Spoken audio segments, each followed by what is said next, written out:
Hi, everybody, and welcome to another episode of Sephra's Green and Greener Show, where we try to decode simpler steps to sustainable living.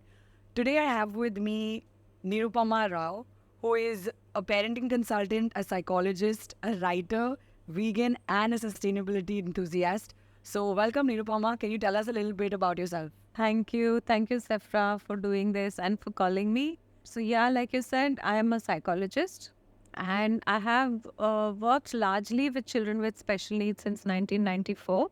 So, it's been just a little shy of 30 years, I guess. And now I have run a school for children with special needs. It's like a Waldorf kindergarten. But now I'm more into parenting consulting space. It could be for children with or without special needs, any behavioral, emotional, all kinds of issues. Really nice to hear that. Nirupama, getting a little bit more, in depth about your life and all your connections to sustainability. So, what is sustainability according to you? So, to sustain means to prolong something for as long as we can, to continue to do something for as long as we can, and to keep the life of something for as long as possible. So we are actually talking about the sustenance of our own planet Earth, of our health, of of the air we breathe and everything, our world around us. So how do we sustain our resources? How do we sustain the air quality? How do we sustain our own planet? And how to sustain our health for as long as we can? For me, that's sustainability. That's a very holistic definition. I really like it. I think in one of the articles we read that you've written, you have three pillars, which is economic, social, and environmental. So, in terms of sustainability, so any light you can throw upon that? Economic is basically, see, it's all about conserving resources, right? So we are also talking about conserving economical resources, money. So how do we avoid spending more than we need to spend? So that's where your thrifting and things like that comes. And again, to keep the life of a product going for as long as we can. पहले ज़माने में शायद they would call people who do this कंजूस. But now we know that this is the way to go. We have to be conjuice in our, consumption. Very true. So conjuice consumption or conscious consumption is the same. I love that. Conjuice consumption can be maybe the next, next podcast name. I love it. It's very, very cool. Yeah, so social sustainability is basically being conscious of how we use things so that it does not affect the others. Environmental, of course, we all know what that means. Yeah. So that's what everybody's talking about now. Exactly. But that's awesome. Like, good to see that you've, divided it even into pillars. That's pretty cool. So, I think, you started your sustainability journey, I think many years ago as we were talking. So can you delve a little bit into what was the trigger or how you started? So, my daughter joined a Waldorf School in 2010. That's when I completely became conscious of the environment around us. I mean, not about sustainability. This word was not much in use then. Climate change was not heard of then.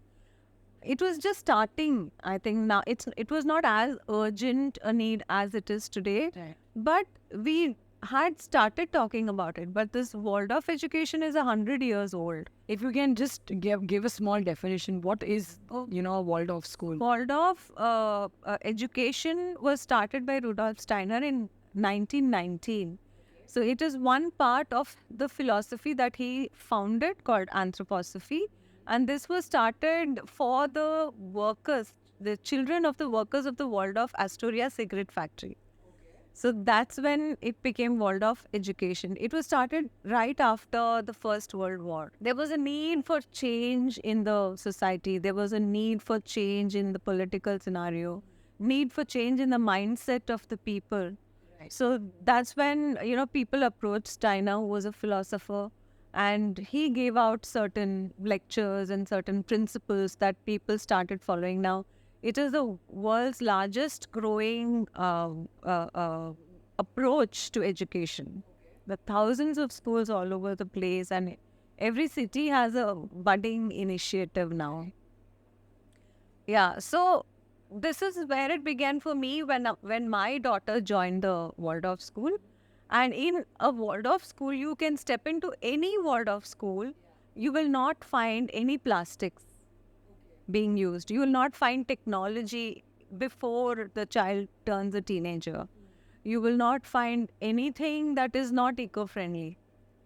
All toys are made of natural material. The children play very, very close to nature. Like they have outdoor play and indoor play. So their outdoor play is like they're playing with things found in nature. Right. Stones, pebbles, seeds. And then when it comes to indoor, you have cloth, you have blocks, you have anything that's made of natural material. Because that is what speaks to the soul of the child. Like, there is a real exchange happening there between nature and the child. So the children are taught without being preached to be very close to nature so that they grow up loving nature and they automatically learn to take care of nature. So it's such a beautiful way of education. My daughter was in that school for 11 years and all of us as parents learn a lot. It's like really awakening. So learning for both the child and the parent is something you would say. Okay, so you gave us a little bit of insight about, say, the playing and how it's close to nature. What about the academics? How close is it, or how far should I say from a regular school? Very, very close to nature again. Okay. So it's an experiential form of learning. So till kindergarten, it's all about play and developing the basic skills, like fine motor skills, gross motor skills, balancing, your attention span, all that is developed. And from grade 1 to 7, they are taught concepts, but through experience. So for example, geography, the children would be taken out somewhere, given a map, and asked to find their way back. Of course, with teacher's supervision, but the children find their way back to school. And they have something called farming block, where the children are taken to a farm 3 to 4 times a year for sowing, replanting, harvesting. They actually grow rice and they cook. We cook with it and they have it. So they know exactly where the food comes from. And, otherwise you ask a child where we get our milk from, they'll say from a packet or from the shop. But these children know exactly where food is coming from and what goes into producing every grain of rice. Everything is taught on the field. So it's very, very experiential learning. Lovely. So getting back to, of course, your child's school is where you first became, I would say, aware of these concepts. So from there, how did you take your sustainability journey, and which year was this, if you can give us the timeline? So yeah, she joined in 2010. Okay. So once you're in that kind of a mindset, this love for nature is the basic premise. Okay. So that spreads into all walks of your life. So I have been a psychologist since 1994. So once my daughter came into this school, I got trained in the Steiner education and also in the special needs education at another conference where I used to go every year. And it was not like earlier I was doing conventional special education, where there was more stress on cognitive aspects like, reading, writing, spelling, and math and things like that. But once I came into this philosophy, I understood that what the child is eating, what the child is doing during, leisure time, when the child sleeps, the quality of food, the quality of sleep, the quality of the relationships of people at home, everything matters. So when it comes to children with special needs, you take them to n number of therapies. But if the child is not eating healthy food, and if the child is not sleeping well, and if the child is spending too much time on gadgets, then the child is not going to be healthy from within, and so not receptive to whatever we are offering the child. So it had to be a sustainable lifestyle that we need to talk about to the parents of all children. So my daughter's teachers spoke to us about what is a sustainable lifestyle. Also, they may not use those words. Yeah. They talk to us about rhythms, how there needs to be a healthy breathe in, breathe out rhythm to the day, and how the children should not be exposed to too many cartoons and animation, which keeps them mind on overdrive, that doesn't help them to be calm. How sleep is important, how it is important to wake them up in a very calm state of mind, give them enough time to get ready to go to school. So it's a very, very holistic kind of a way of life. So Waldorf education, I wouldn't call it a method of education, but it's a way of life.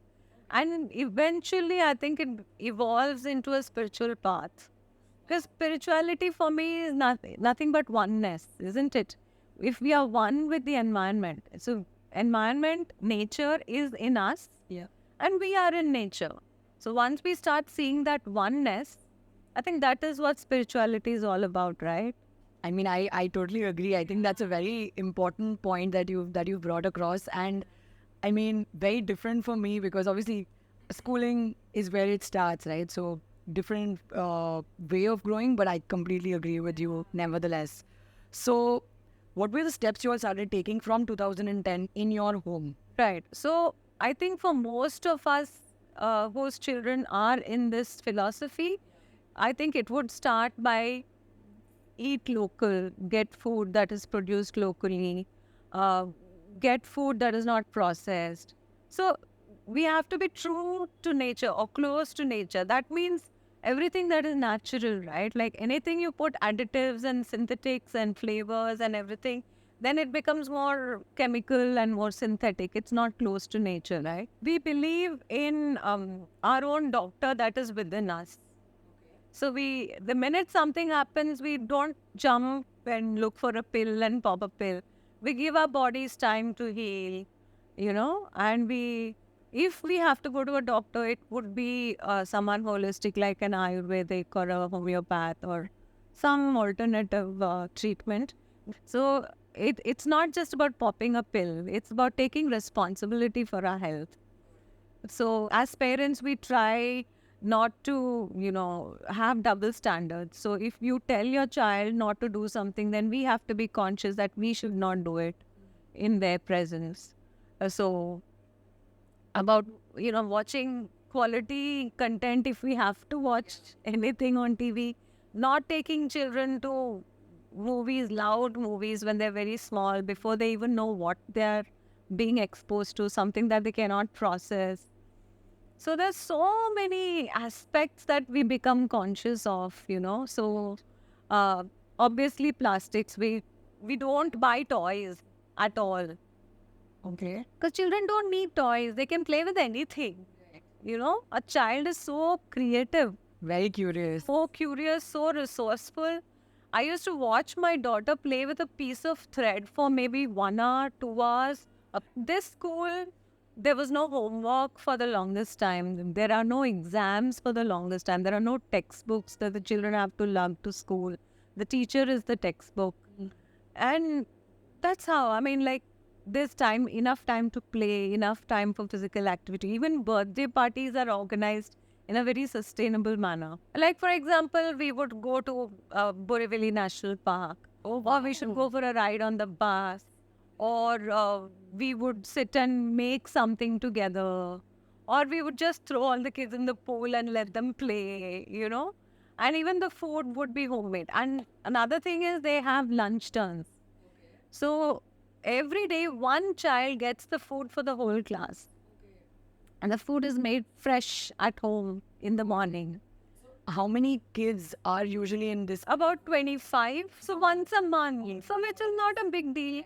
And every day you just send a fruit, which is had in the fruit break. Okay, wow, fruit break. And what interesting food they would have from different parts of the country. And if they have a block on geography, like on Japan or on Africa or on Egypt or something, somehow the food will be, the child who has lunch turn on that day will be told what to bring.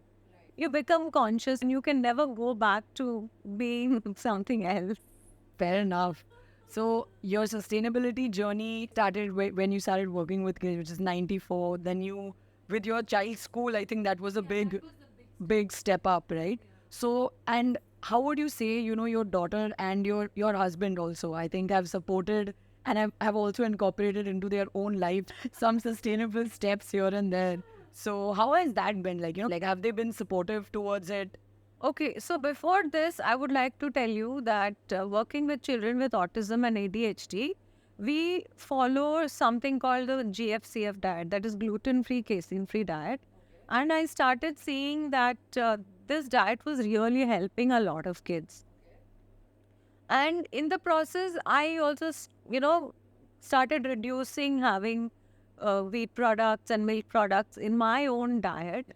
And slowly, I started reducing processed foods. And so if I follow the diet, then I'll be able to help parents with recipes, where to find products, how to find resources. And that's how my journey into this whole veganism started.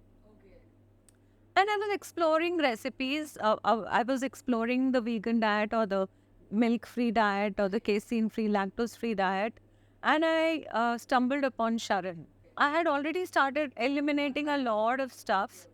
The only thing that I was not able to eliminate is curd, because like for us South Indians, Thai sadam or perganam is like very, very, very, it's like a soul food. Yeah. I started making at home because I learned a lot of recipes. I would make cashew dip, I would make dahi, I would make milk, almond milk and peanut curd. And I started making a lot of these things at home myself. And that was only for me.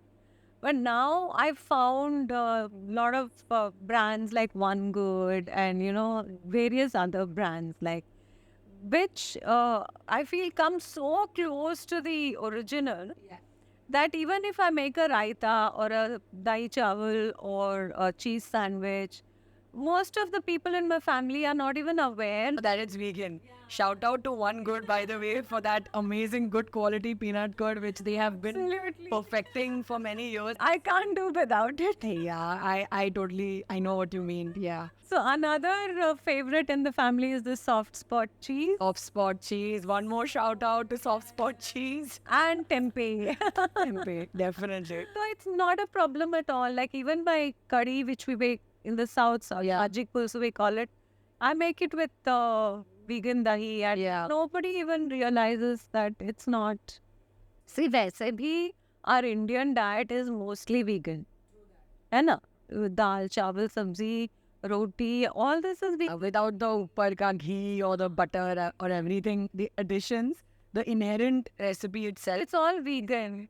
So basically that's like we're all vegan except for an indulgence once in a while. When we go out, the kids indulge in non-vegan food. Yeah. But primarily at home, it's vegan. So I don't stop them when they go out or when they go out partying with friends, and they're grown up now. So I don't see any purpose or sense or sustainability in forcing them to go a certain way, because this is my philosophy, this is my way of life. This is the path I have chosen.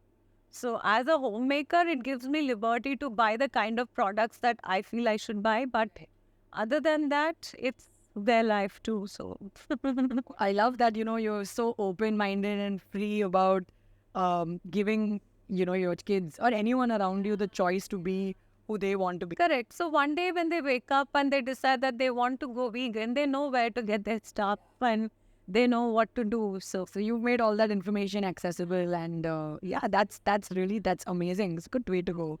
So you've had so many years of experience in whether the word sustainability was used or not. I feel like you've been consciously, subconsciously living that. So if you had to give, a couple of simple tips to everyone out there, what would your simple steps to living more sustainably be? Oh my God, there's so much. If you can give your top three, let's say top three. Okay, top three for me, I would say especially in menstruation. I moved first from a regular whisper to a bamboo pad. So that's huge because we are contributing so much to environmental pollution through these uh, gel and, all that plastic and all that. Yeah. So that is one. And somehow it takes a lot of courage, I know. But I also successfully used menstrual cups. So I think it takes a few months to overcome that initial. Yeah, it does. It's a learning. It's a learning. It is a struggle, but I think if we are convinced, then we'll find a way. Yeah. Have you also heard of period underwear, period panties?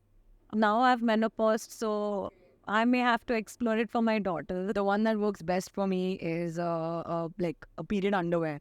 So we do have a couple of Indian brands also, along with foreign brands who are really in it, in that same space. And it has been a game changer for me. So it's this very similar. You use, wash, repeat. So it's like, and it can go up to like 5 years.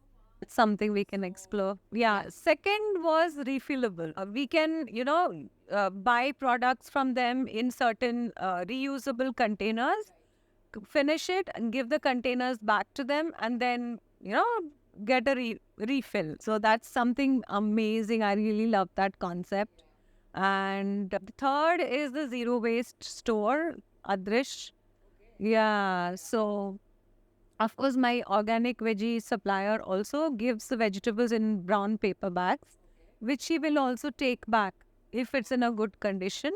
So something like that, I think these are very, very good options. So even like oil and things like that, Adrish gives it in glass jars, which you can return or which you can reuse, you know. But does that then increase the cost of the product in? No, it doesn't. No. They maintain the same. Yeah, the cost. Because they have the reusability factor. Yes, correct, correct. That's a good thing, because I think one of the biggest complaints, I would say, whether it is veganism, whether it is zero waste, whether it's sustainability, is the cost. And I have to agree, like, it is much easier when you have the access to disposable income to be able to invest in those things. But if you don't, and a lot of people don't.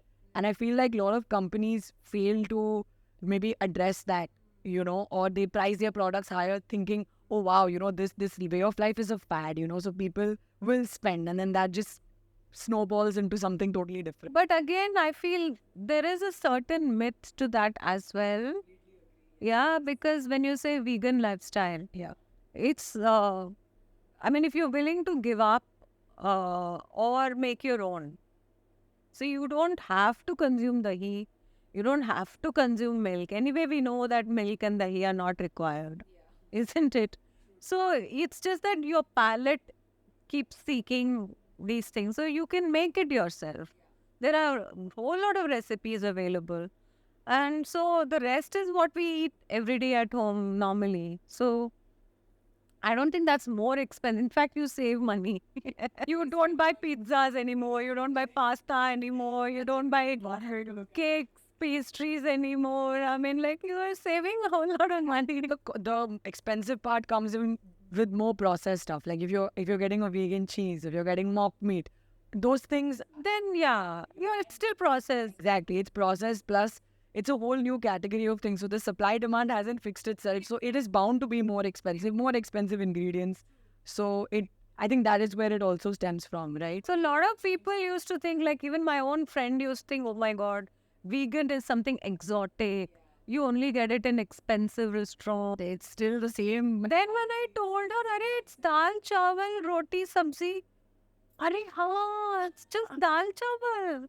We eat vegan food every day in our houses. You don't have to go to an expensive restaurant to have vegan food. We are all here to change it and, hopefully get more people to at least think in a different way. So that's pretty cool. Again, sustainability also. Like we used to live in Surat back in, in the 90s. Even in Chennai, our elders never used to step out of the house without a cloth bag. So that, because the plastic has come in and because it has become so ubiquitous, because it became, you don't have to carry, the shopkeeper puts everything in a plastic bag. We lost that habit. But it's just that we have to go back to that now. So I keep asking my mom, what were the other things that, you were doing which were sustainable, but which we lost the habit of, which we need to bring back. So if you go back, it's actually about simplifying life. It's not about complicating it. I mean, even simple things like my grandmom till date, refuses to have a shower. They have to have a bucket bath. And which is, if you think about it, the most like sustainable in terms of water resources way of bathing. So we have lot to learn from our ancestors. We have to become conservative in the sense, conserve by going back into how things were done and Yeah, not everything that our ancestors did, but a few things in the sustainable living part of it. Yes. So, okay, going, into your, I would say, professional part of your life about parenting consulting. So, this is an interesting, choice of profession, which I have personally not come across too many people. So, how did you get into this? And, what are your main learnings, I would say, if you had to explain it? So this journey started way back when I was in college. Okay. My master's thesis was on parenting. Okay. And then even before I met Waldorf, I got an opportunity to do a parenting show on World Space Satellite Radio. We had all these scripts on different episodes on different topics, on sibling rivalry, adoption, parent-child relationship, early detection of issues. Like that, we have so many 16 episodes or whatever. So, sir wanted to really bring it out as a book so that it's all the time available, for people to use and to use as a ready reckoner and to use as a reference book for parents. Almost like a manual, like a parenting manual on different topics. So that was my second, big step into this direction. Although I was doing more of special education then, but you can't work with a child without working with parents, isn't it?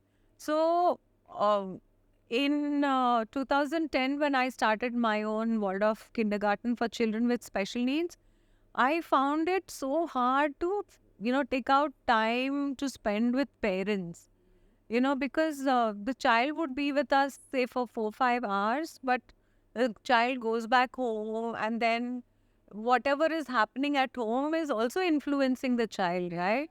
So then I wanted to start working more and more with parents on how they can work with the children at home. Not like homework, but how do they live their life in such a way that it helps the children, you know? So that's how it started. And then I could not sustain my school because I was not great with finances and administration. I made a lot of mistakes. But then I think it led me to where I really wanted to be in the space of parenting. So like now, a lot of parents reach out to me from various schools, children who need help in their day-to-day life through their behavioral issues. And it's actually parents who need more help than the children. They come to me through their children. So parents need a lot of hand-holding, lot of support, lot of, help with their own anxieties and stuff that they are also going through. So it's very rewarding, very fulfilling, to be able to help parents, because that way you're able to help the children for a longer time. Like it's, it's sustained help for children. So I've done my certification in anthroposophic psychotherapy also now. So because of which I'm able to take on, different cases which parents themselves bring. So yeah, an interesting journey. So this might be a shot in the dark, but as you were speaking, just my brain was thinking in this way. But do you also recommend different diets for, for children with behavioral issues and the parents as well?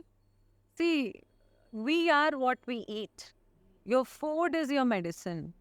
So anytime you have an illness in the body, we need to look at what we are eating. So food makes us who we are. For any illness, like even for mental health, or whether it is, child health, if it's a child who is not able to focus, not able to sit still, not able to pay attention, which is happening a lot more these days than it ever did because of our lifestyles, because of the time that they're spending on gadgets. They're not able to move a lot. They're not able to expend their energy. So a lot of hyperactivity has started. And again, something that really helps with hyperactivity is cutting down on food with a lot of processing, with sugary foods, with foods with a lot of added flavors and, things like that. And we need to be able to tune into our own bodies, to see what is suiting us, what is not suiting us. Yeah. One man's food is another man's poison, right? So one person can absolutely digest wheat without any issue, but another person may have allergic reactions or intolerance to wheat. So when I went vegan, it was more for ahimsa reasons, because I told you I stumbled upon Sharan and I saw this video on how the cattle is handled, and it was too painful for me. I was very happy as a vegetarian thinking I'm living a ahimsa life, until I found out how full of himsa the dairy industry is. So I could never go back to that. So when I started my vegan journey, it was for ahimsa reason. But a year down the line, I realized that I was not getting migraine headaches anymore. I used to get severe migraines since the age of 17. And there was a trigger, but then I used to be triggered by everything, like sunlight, missing a meal, sitting in an AC, being anxious about something. Every other thing would trigger my headaches, and also during menstruation. So for 3 days, I would be in bed with my shades closed, with my head tied up in a cloth, and I would be unavailable. It used to be that bad. But a year down the line, I suddenly told my husband, hey, look, I'm not getting headaches anymore. Then, I connected the two things. That I was lactose intolerant and I did not know it. So there must be so many of us who are, because we are not supposed to drink the milk of another animal. It's as simple as that. I mean, after you finish breastfeeding, we don't need milk anymore. I mean, that's how we've all been designed. All animals have been designed that way. And in that aspect, in our physicality, we share that with the animals. But what we have that animals don't have is this ability to make a conscious choice. We are not doomed to a life of following our impulses and instincts. We also have something called intuition. So we need to start becoming aware of our conscious choices that we can make consciously, and see what helps our bodies, see what suits us, see what is not suiting us. Explore more of natural ways of healing, which is through food. So that's really awesome. So coming back to one of the points that I was that I had asked you. So when you even recommended these diets to parents and kids, so over course of a few months, 6 months, 1 year, did you see that change in parents and Yes, definitely. It kept getting strengthened year after year, because the parents would come and tell me what difference that they are seeing. They would come and tell me how it is helping the child. The first indication is the motion, the stools of the child, how it started becoming regular, how it started becoming smooth and easy. So that is a very big indicator of the child's bowel health. It has to be regular. It has to be soft and easy and not smelly. So this started happening, and we could actually see the difference in the child's behavior. So if you have a tummy ache or a headache or a boil somewhere in your body, you're not able to pay attention to anything except that pain, right? And especially a child, like, Yeah. So a child who, say, has these sensitivities, they could have sensory issues, they could have hyperactivity, they could have attention issues, they could have autism like symptoms. But the problem is all in the gut. So all these issues are gut related, not brain related. So when there is a problem in the gut, then it affects the brain, then it affects the sensory processing, then it affects the thinking, brain fog, lack of clarity in thinking. It's all coming from the gut to the brain. So once the gut is cleared out and the gut is cleaned out, then the child is able to access their own intelligence. The child is able to access their own potential. So now that I don't have my tummy ache, I can do what I want to do. but just to be clear, this is mainly for children with behavioral issues, or Ideally for everyone.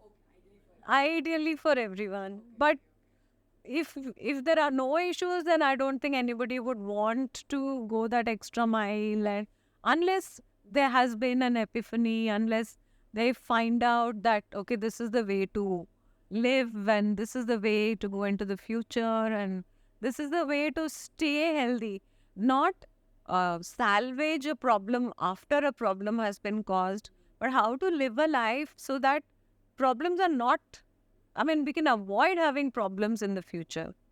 So it's called the salutogenic approach. So how to maintain good health. It's not just about curing something when it has already happened or treating something.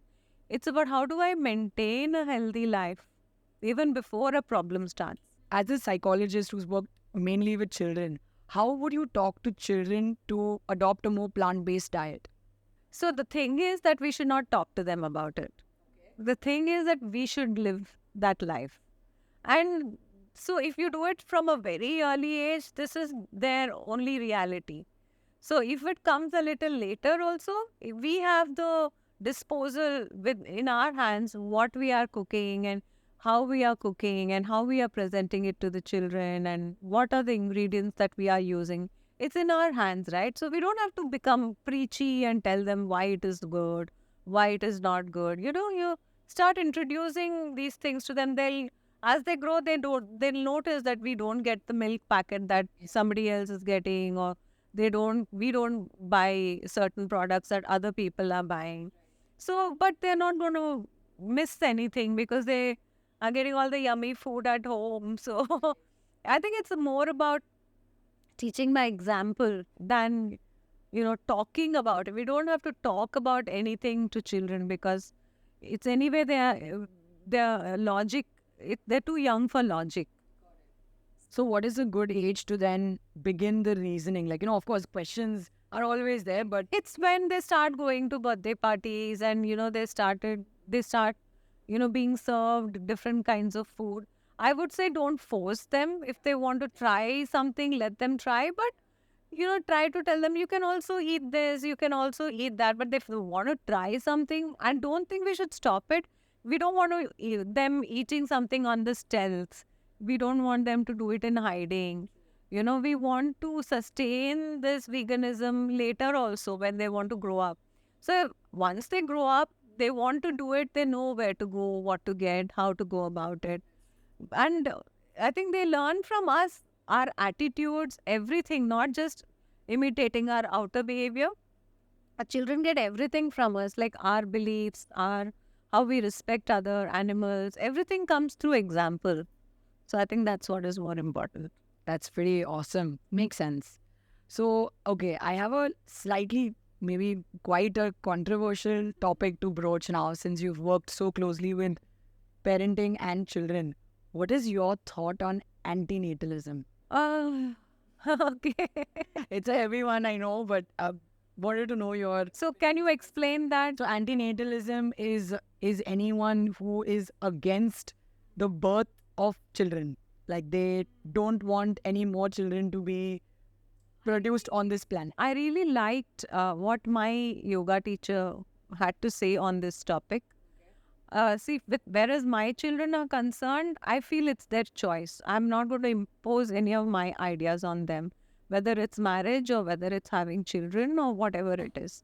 But what she had to say was very interesting in that uh, you have to take a call depending on where you are from. I mean, that's what she had to say.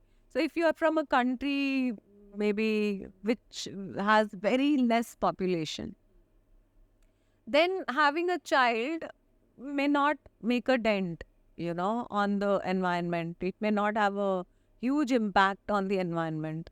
But if you're born in a country like India or China or any other densely populated country, then it probably makes more sense to not have children.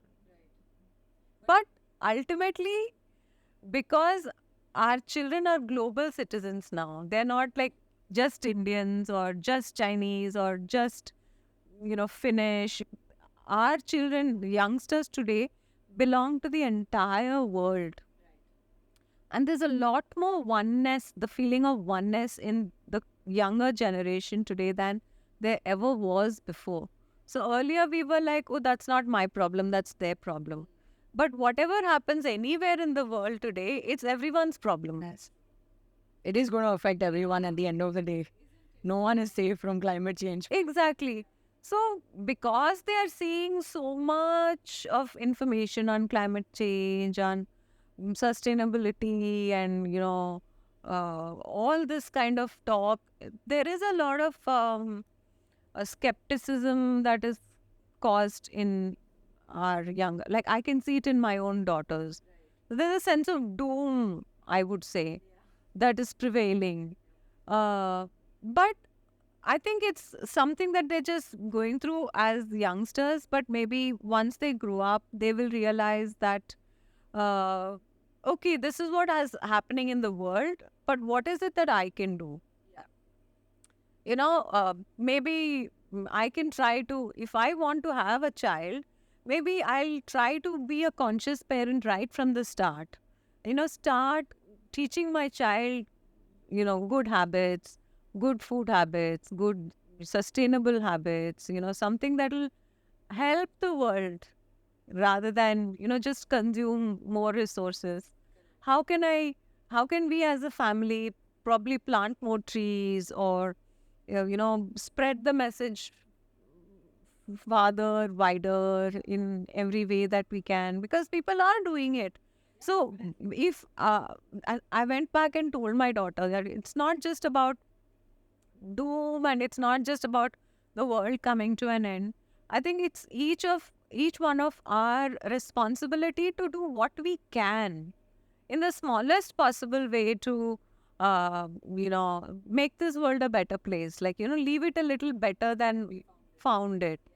So I think once we start taking it into action and not just stay with it at a thinking level, then it is not that bad, because then there's a lot more we can do than just sit there and consume. I think that was quite a nice, I think, way to put it.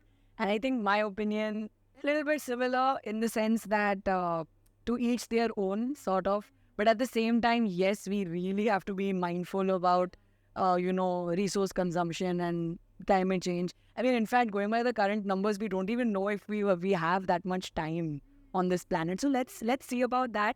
But on one hand, I do get why people feel what they feel, as you rightly said. The younger generations are really putting a lot of thought into this, and I think the first step is already like, oh my God, we are definitely not going to have as many kids as either our grandparents nor as our parents. So I think that itself is a big revelation, and I think that is step one. But how we go ahead now, and then there's always adoption.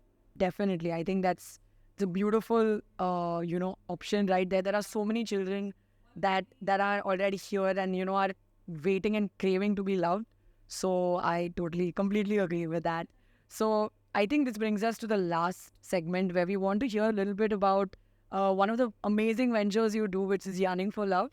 So if you can just tell us a little bit about that. That is again a gift from Waldorf education, where a lot of emphasis is placed on making things with your own hand. And when children are playing, the teachers are busy crocheting toys for them to play with, while they have an eye on the children when they're playing. The idea is that they should be left free, right? So we are busy with our hands when they are playing. So uh, at the same time, crochet is also taught to the children. They are taught from nursery how to crochet with fingers. It's called finger knitting. So they're told stories and they're taught to knit, and they start knitting with 2 needles when they go to grade classes, and it's part of the Steiner curriculum. But even before this, I had the good fortune of spending hours with my grandmother, watching her crochet, learning beadwork from her, learning embroidery from her. And like our older generations were all gifted with working with their hands, using their hands to make their own things, to repair and use. So thanks to that, I had spent hours learning from my grandmom. And then when it came back to me through Waldorf education, I grabbed it with both hands, and it became a very strong hobby. I always used to love art and making things with my hand and crafting. In fact, I wanted to go to NID, but that was too far for us Chennai people, so it was not encouraged. But Hey, you can always do it now. Okay, there's no stopping you, Nirupama. Come on. absolutely, absolutely. So that's what it's such a blessing that it came back into my life, that I could start crafting and start creating things, you know. So luckily, both my daughters are in the art and design space. So we keep giving each other ideas, and we keep encouraging each other to make things. So this yearning for love came again, like many things in the COVID. So during COVID, like schools were closed. So a lot of my work involved going to schools and spending time observing children and things like that. I started doing a lot more handwork, and I started working with an NGO. Started teaching them macrame, and this was before COVID. This was before COVID. I started teaching macrame, and they sold the products, and they all made some money, and it was very satisfying experience. So again, during COVID, I went to another NGO and started working with them and taught them macrame and made a lot of products. And then I thought maybe I should make it a little more formal and give it a name called Yarning for Love. I want to teach them crochet as well. Maybe I'll go back to the first NGO, also work with them as well. And let's see where it goes. So you basically tie up with the NGO too. So they are also crocheting. You've taught them, right? So now they are also making the products, and you are finding different ways to sort of sell those products, and then you give the profits back to them. Yes, yes. A part of the profit, the rest of it goes in buying more material. So back into the business. Got it. So I give them a big percentage. So that is my main goal. It's not to make profit. I'm not going to make any much profit from this. Great. Thank you so much, Nirupama, for coming here and spending your afternoon with us. It was a pleasure and honor to have you here. It was super fun. Thank you for having me here.